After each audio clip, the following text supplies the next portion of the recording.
On this week's episode of the Rebel Report, we bring you full coverage of UNLV basketball's opening weekend, and the Vegas Golden Knights return home after a tough road trip. But what comes next for them? In addition, the National Hot Rod Association comes to Las Vegas, and we got all the results from the entire weekend. Plus, the Las Vegas Raiders score a brand new partnership, and we sit down and debate the big-time fight everyone's been talking about, the one between Logan Paul and KSI. All this and more next on the Rebel Report.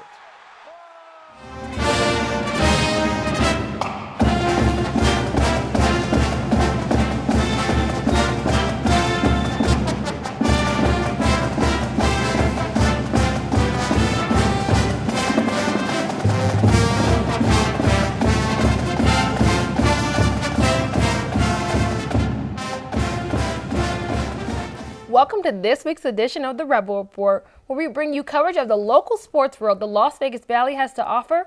I'm your host, Diamond Williams. And I'm Jason Toktagian, and on this week's show, we got the Runnin Rebels opening weekend recap and a look at Lady Rebels, as well as news from the Valley's favorite hockey team, the Vegas Golden Knights, including a behind-the-scenes look from one of the stars of the Knights pregame show. But first, a quick shout-out to those of you watching on KCLV Channel 2 and streaming online. Basketball season is here, and for the UNLV Otzelberger era has begun. The Runnin Rebels have so far played a trio of games under the new head coach. Our very own Naomi Brown attended the Rebels' first 2 home games, and she joins us live in studio to tell us about this fresh start for UNLV basketball. Thank you so much, guys. This new coach and program comes with new expectations. In this short amount of time, it seems like new head coach TJ Otzelberger has already living up to some of those expectations.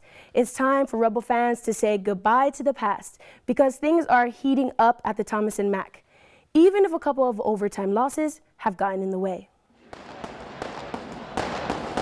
The Runnin Rebels began its first season with new head coach TJ Otzelberger November 5th. The Rebels won its first game of the season at the Thomas and Mack against Purdue Fort Wayne, 86-71. And the team made sure to congratulate Otzelberger on his very first win at UNLV.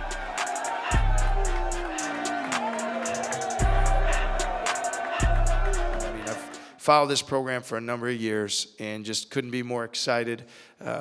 Want to put my heart and soul into it every single day to make it the best I can for all the coaches, players, fans, alums that have come before us. So it's a great feeling. Fast forward to the Rebels' next home game. Fans at the Thomas and Mack were on their feet as the Rebels took on reigning Big 12 co-regular season champs, the Kansas State Wildcats.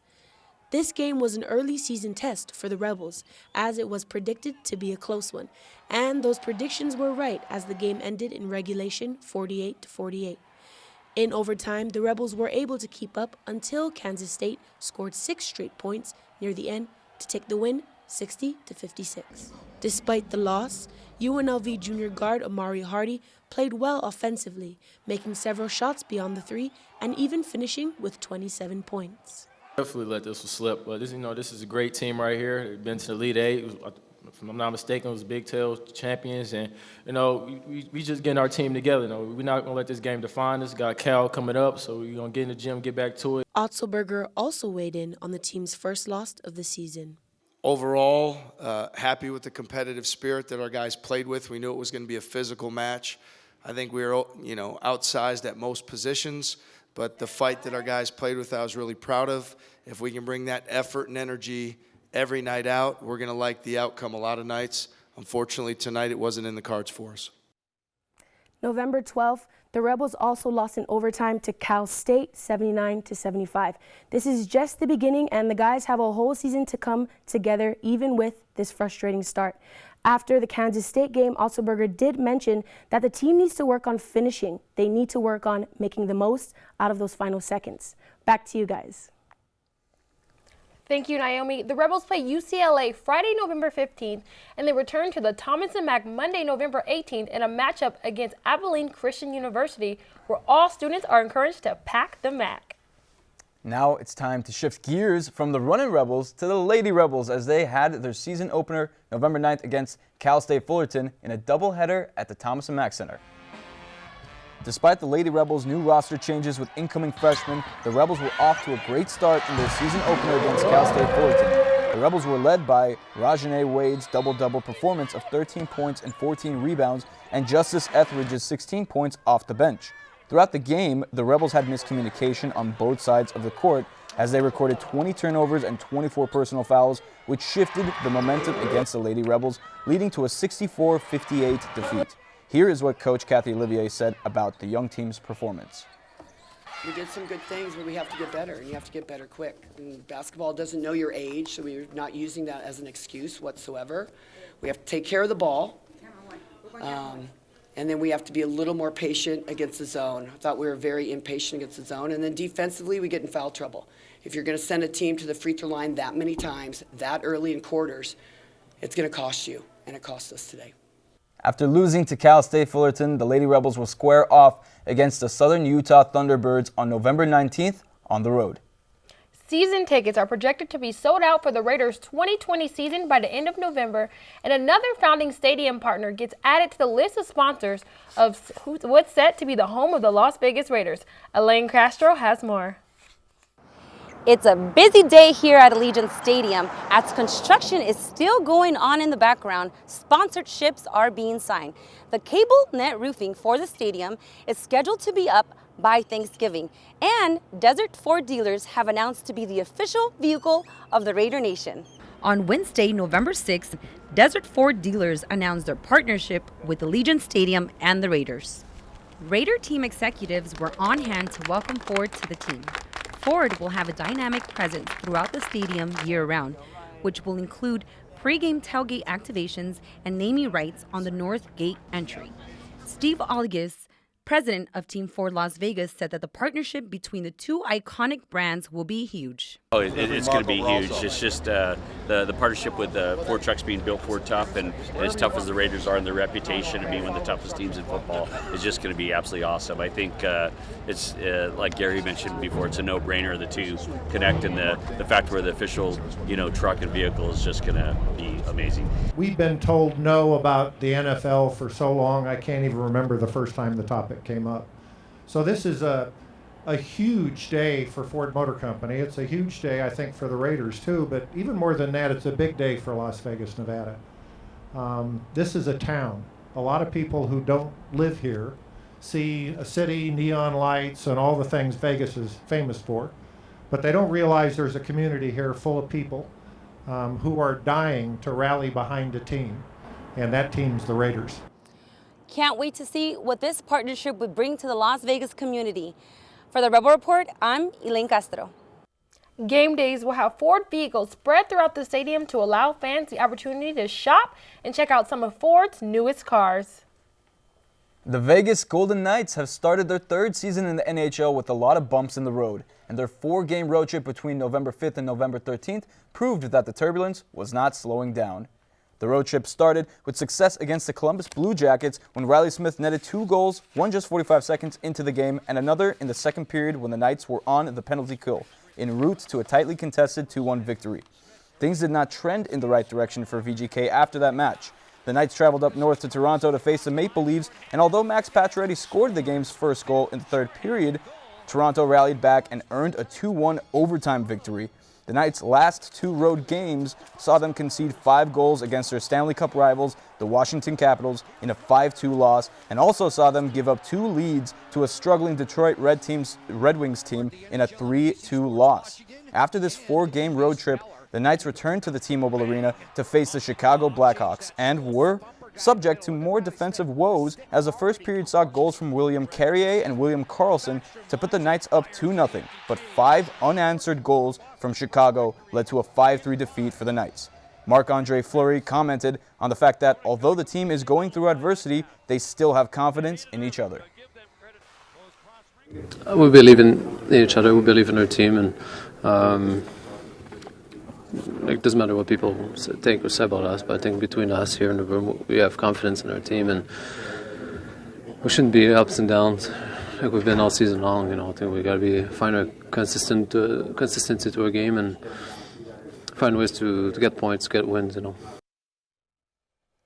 That loss to the Blackhawks marks the Golden Knights' first ever defeat against Chicago after winning its first 7 games against Chi-Town. Also, at the time of taping, the Knights see themselves sitting in 9th place in the Western Conference. Not 1, but 10 pro records were set during the Dodge Nationals at the Strip at the Las Vegas Motor Speedway. Top Fuel dragster Leah Pritchett was one of those 10 to pull a national record. Here in the studio, we have Daria Abbasi. More with the story. Thanks, guys. A lot goes more into drag racing than just starting up that engine to get going. Leah walks us through a little bit more on how she prepares. These teams spend countless hours of testing and preparing these cars in order for them to run their full capacity. Leah Pritchett and her team have not had a break from the one racetrack in Dallas to now here in Las Vegas. Leah has won in Las Vegas in 2011 in the funny car category before she was driving in Top Fuel. Leah gets in the zone with her team before each race. Going into Vegas with 11 career wins under her belt, Leah is determined to add another one. Vegas is always a challenging race for everyone, but she set a national record of 3.654 second run during qualifinals and held onto it for 24 hours before Brittany Force took back that record of 3.652 on Sunday. Leah expresses that in order to win a race like this, it's not only mental preparation that you need. We're not coming into this race from the fifth position, like hoping to hold on there and make it up a little bit. We're coming here with every intention of being the quickest car on every single lap and positioning ourselves to have the lane choice and the pick of the round, and so that we can make the best decisions and win this race. The luck didn't go in Leah's favor this time in Vegas, but for now, her focus has shifted to take on the Sonoma race in California for the finals.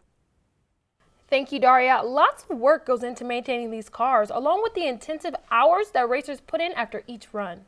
Yeah, Leah is currently placed 5th in the season standings for the Top Fuel category. But now, it's time to send it over to Tony Pascone for this week's Rebel Report Timeout. Rebel Report Timeout. Thanks, guys. Hey, so on this show, we usually talk about the physical sports, but today we're going to do something different. We're going to talk about virtual sports, esports, in fact. And today, to help us, we got the host of Checkpoint XP on campus, host and team lead, Daniel Agbuya, and producer, Ethan Schneider. Thanks, guys. Thanks for joining us. Thank you. So first off, I just want to ask you guys, what is Checkpoint XP on campus? Well, Checkpoint XP on campus is a weekly show where we take the news about esports and also the news on the collegiate scene of esports. So we talk about different schools, different competitions, and we kind of really show the world how esports is changing the collegiate landscape. Mm-hmm. And some of our viewers might not know what esports is. What is esports in general? Why don't you take this one? Well, it's just, in general speaking, just playing video games at a higher level. Almost like you have athletes who start off playing sports for fun, who just want to play backyard football, and then eventually taking that to the next level, going to the pros. And esports in general, that's the same.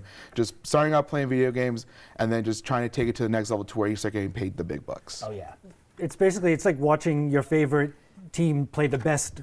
Yeah. You know what I mean? It's the highest level competition around. Yes, I mean, you'll watch Marc-Andre Fleury play goalie. He's the best in the world, so you're watching the best Call of Duty players, basically, right? Mm-hmm. Right. So well, you guys focus on collegiate esports, am I right? Yeah, it's a big focus of our show. So how has collegiate esports grown? Is it going to be on the level of college basketball at some point, you guys think?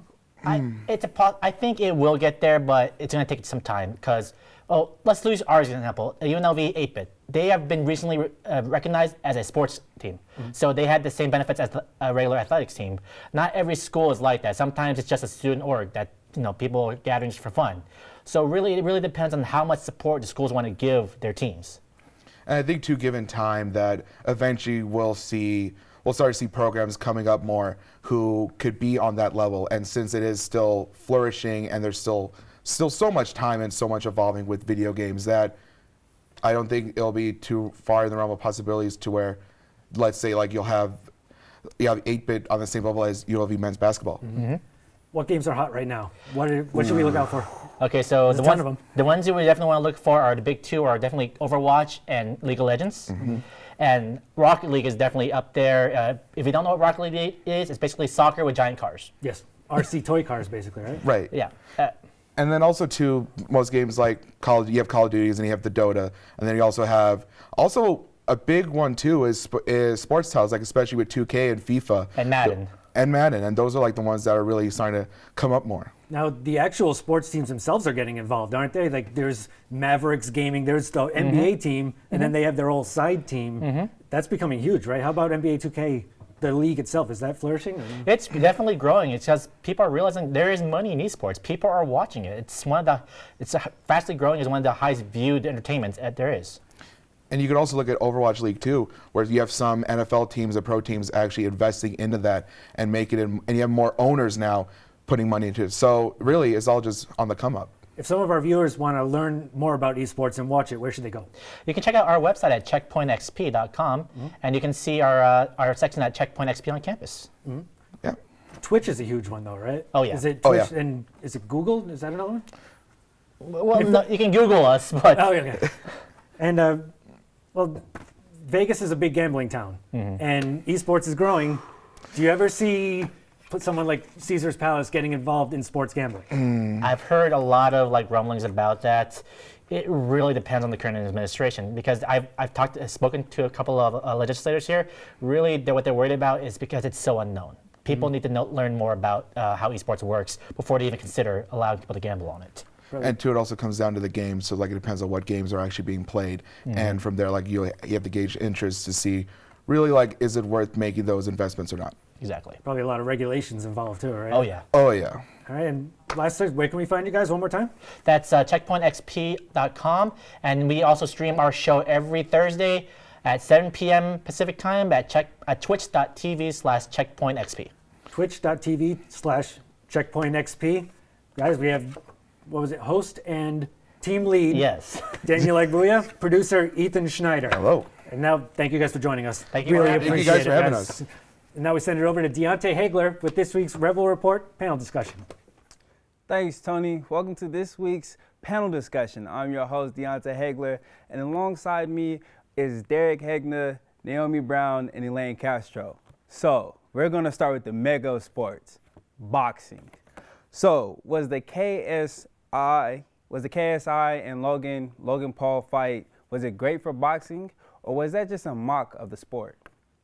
Well, you know what? I would say that KSA Logan Paul definitely is really good for the sport of boxing. I feel like it's definitely brought a new demographic to boxing, allowed new fans that really didn't know a lot about the sport to be exposed to it. So I think it was great for the sport. A lot of new fans came through and, watched this event.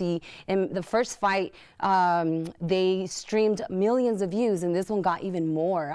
And according to the Business Insider, over 11,000 fights were streamed illegally. So definitely I feel like it's a good thing for sports. The way that the fights are going to be matched up, it's a little questionable because they are YouTubers, they're not real fighters, but nonetheless I feel like it brought a new demographic to the sport, and a lot of people are following the sport now, so I definitely feel like it was good for boxing. Yeah, I agree with you.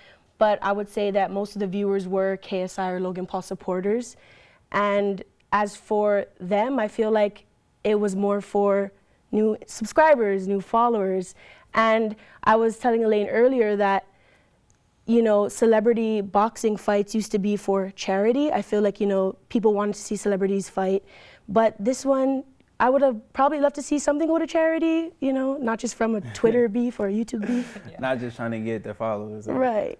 Derek? I mean, was anyone really expecting a technical fight? Let's be honest here. Was anyone? No? Okay. Oh, no, it was round 2. So maybe, but nevertheless, I don't think anyone really should have expected a great fight. But, events like these, they make sense. Personalities like Conor McGregor have dominated combat sports. And even in boxing, you have guys like Tyson Fury and Deontay Wilder dominating the headlines. So I think that was just boxing trying to cash in on the marketability of personalities like KSI and Logan Paul. And even though they are YouTube personalities, maybe they can get more, may not in the main event of a card, but something like that. Okay, the next one, the buzzing topic. It's hitting everywhere. It's former Astros pitcher Mike Fears says that the Astros use videotape to to steal signals in 2017. What is your point on how this will go for baseball? Will this change anything? And can you see other teams using this dishonorable strategy? I mean, cheating has been nothing new in baseball. I think that obviously you have the steroid scandals, especially involving biogenesis from the last decade. So this has been nothing new for baseball to be under controversy and scrutiny like this. But I think personally, they are going to look into it naturally. They want to keep at least some semblance of integrity in the game. So I can definitely see that there would be sanctions this time around. It would be interesting to see just how much it is, because this hasn't really happened, or at least not using the technology of camera footage. So it'll be interesting to see what's done in this case and what's done to prevent it. Yeah, and I think if nothing's done about it, to put a stop to it, I feel like there are always ways around it. Like, teams will change their signs or their signals, and I mean, I don't necessarily agree with it. I feel like we should keep the sport as the sport is.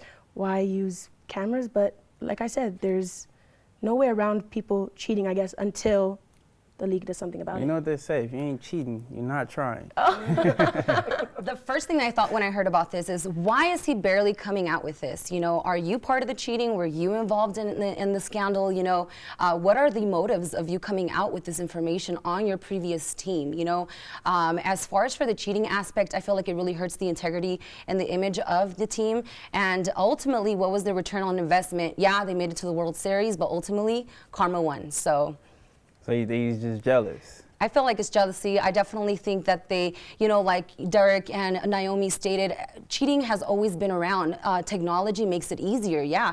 There can be somebody on the stands on a phone, Snapchatting, sending information live that way. So, by them going above and beyond and setting up a camera in their home field, I feel like, it's definitely something that does need to be looked into. Okay, well, thank you, panel. And now we send it back on over to Diamond and Jason. If there's one thing the Golden Knights are known for, besides their performances on the ice, it's for their wonderful pre-game shows. That's right. And one of our very own UNLV dance students, Zach Frangio, is helping make that magic happen. Here's our reporter, Carla Lopez, with more. We all know attending a Vegas Golden Knights game is super fun, but have you ever wondered who helps put on those amazing pre-game shows? Well, today we talked to a UNLV dance student who tells us more about it. So I do a couple different things here with the Vegas Golden Knights. I'm one of the performers, so during the pregame show, I'm the bad guy that comes out and battles the night in the pregame show.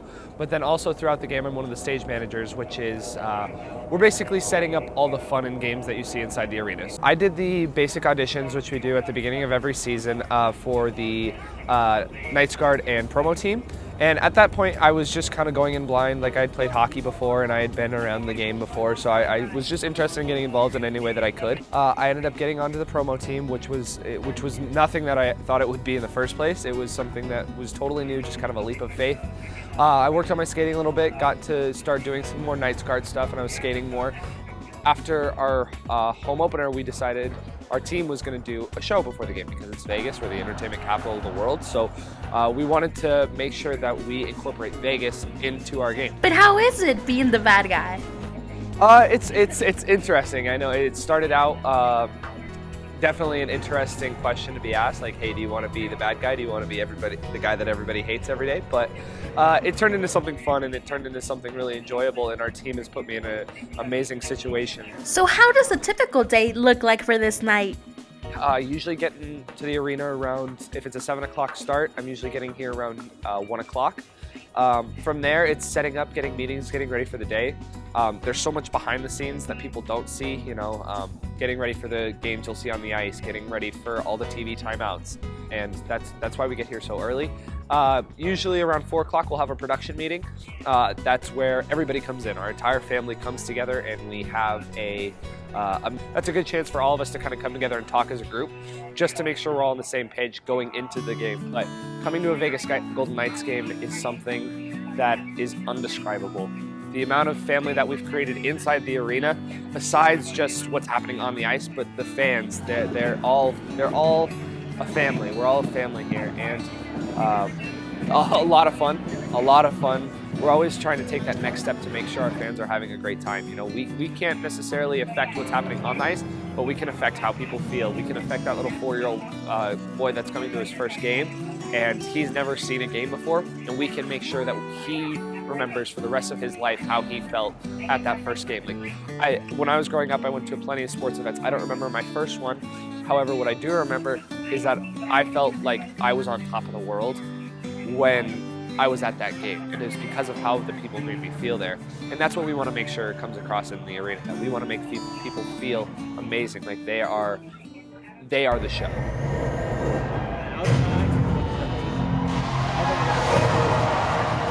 So remember, get to the show early so you can watch this amazing pregame show. For the Rebel Report, this was Carla Lopez. Zach hopes to keep entertaining, and one of his many goals is to one day show call the Olympics.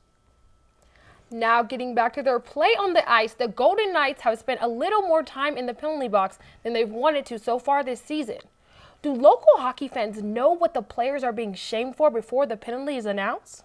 Reporter Alex Whipple tested Vegas locals' hockey knowledge with a hockey penalty trivia game. With hockey season in full effect, I decided to ask some Las Vegas locals why I'm sending them to the penalty box, testing their hockey knowledge. All right, I'm sending you to the penalty box for this. Do you know what this is? High sticking. Perfect, there you go. He said he didn't know much. What the heck? This. Holding. Perfect. All right, so I'm sending you the box for this. Do you know what this is? Slashing. No, this is boarding. Close. All right, what about this? Slashing. There you go. You got that one right. This one? Icing. Okay, what about, here we go. There you go, right there. Is it slashing or chopping? No. Or, tripping? There you go. This one's pretty easy. Kneeing? Perfect, kneeing. Next time you see me coming around, make sure you know your hockey penalties. You don't want to get sent to the box. For the Rebel Report, I'm Alex Whipple. Hockey has been in Las Vegas since the 1970s, but with the NHL in the Valley, it's gained quite the following. Also, I really like Alex's costume there as being a referee. Yeah. But it's clear to see that Hockey Vegas fans are learners. They're fast learners when it comes to the rules on the ice. That will do it for this week's episode of the Rebel Report. For more great Vegas sports stories, make sure to check out our website at rebelreportunlv.com. Also, be sure to follow us on Twitter at Rebel Report UNLV and Instagram at Rebel Report _UNLV. Thanks for tuning in, and goodbye.